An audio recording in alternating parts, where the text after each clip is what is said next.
Hi, this is Jeff Moudet in the biology department, and I'm going to show you how to do a simple bar chart with um, error bars. And the error bars aren't going to be a standard value or standard deviation. What I'm going to do is just have an individual column here of error. Probably it's going to be standard deviation, but each one of these groups, 1, 2, and 3, are going to have different error values. We don't want you to share the standard error. That's a little bit too easy. This is more typical what you're going to do in science. So what we're going to do is first select the column we want to graph. So we've got our values there. We click on Insert at the very top of the screen here. We move over to Recommended Charts, and we're going to go with a 2D column. And there it is, all convenient for us. There are all kinds of things we can do to the graph, but we're just going to keep it simple today. We want to add error bars. So to do that, we click the little plus sign over here, and our chart element we want to add is an error bar. And right now, if you look at the graph, you'll see it has imposed some sort of standard error. They're all similar error between the three. That's probably not what we want. So we can come back in here again, go to our error bars, and there's also a little flyout right here. Click on that little triangle. Standard error, percentage, standard deviation, more options. So we click on more options, and now we get this nice little window here, which allows us to format our error bars. There are 3 options. These fill in line is cosmetic. The second one is for special effects. Again, that's a cosmetic, but this third one with the bars here is our real data. So this is important to us. So we can set up a plus and minus, all that kind of stuff, but usually we're going to use direction in both directions. We're usually going to put a cap on the end. So those are already pre-selected for us. That's awesome.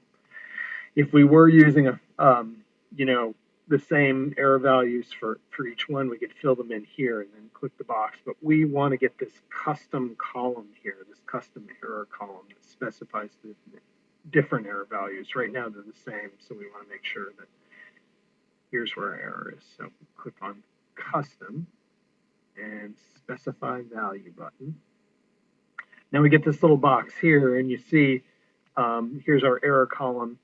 What we want to do is click on this little button right here, which allows us now to take our cursor and highlight the error here.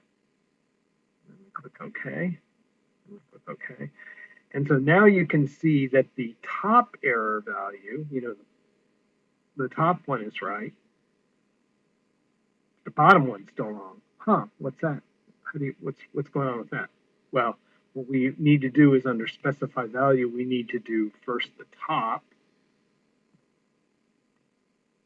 and then we need to do the negative error value on the bottom. So we click on that and we highlight. So click on our button and we click OK. And now you can see that we've got the proper error values. 5.2, and it's got error of 1. Go to the second one. 4.22. Yep, looks right. Error 0.22. That looks right. And then finally, number 3. And that's that. Close that up. And that's all there is to it. If you have any questions, feel free to email me. I'm now going to quickly repeat the steps in case you didn't catch them the first time. I'm just going to delete the chart, get rid of it. So remember, we start initially by selecting the values we want to plot.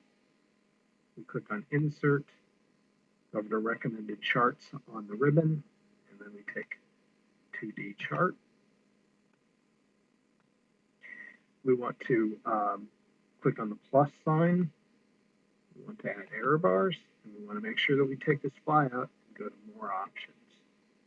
Now this Format Error bar thing will allow us to add options. Remember, the first 2 little clicks here are cosmetic. We're not going to do this. We're going to click on the third one to get to the values.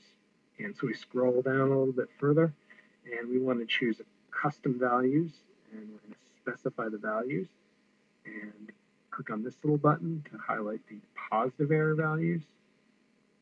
Click it again.